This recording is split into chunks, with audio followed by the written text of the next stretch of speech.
iron ডোম rocket লঞ্চাৰৰ মাজত অসম কন্যা Israel পেলেষ্টাইনৰ সংঘৰ্ষৰ মাজত আবদ্ধ ডেৰগাঁৱৰ জীয়ৰী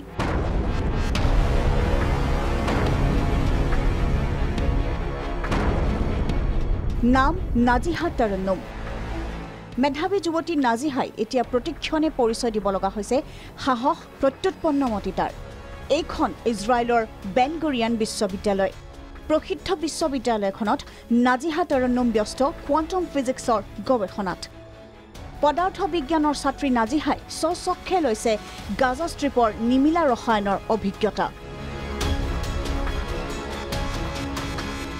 আলবাৰ্ট আইনষ্টাইনক বুজিবলৈ চেষ্টা কৰা পিৰামিডৰ ঐতিহ্য অনুভৱ কৰা ডেৰগাঁৱৰ নাৰিকলগুৰিৰ নাজিহা এতিয়া আবদ্ধ ইজৰাইলৰ নেগাবত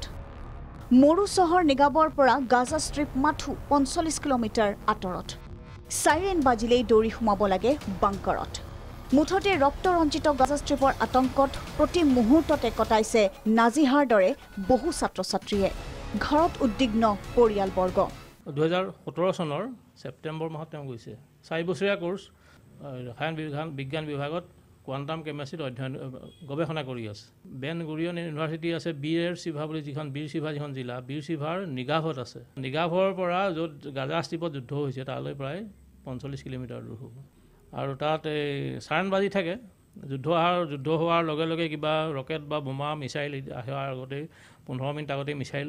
অহাৰ আগত এৰি দিয়া আগতে চাইৰন বাজি হোৱাৰ লগে লগে তেওঁলোকে য'ত যেনেকৈ আছে 10 মিনিটৰ ভিতৰত কাম সামৰি 10 মিনিটৰ ভিতৰত তেওঁলোকে বাংকাৰত সোমাব লাগে ফোন সদায় কৰোঁ দিনত 3-4 ফোন কৰা হয় তাই আজৰি পালে মোলৈ ফোন কৰে বা মেছেজ দিয়ে ডেইলি খবৰ ডেইলি পাই আছোঁ এতিয়া মানে ফোন কৰিব তাই সেই ফোনৰ কাৰণে অপেক্ষা কৰি আছোঁ আৰু ফোনটো পালেহে মনটো ভাল লাগে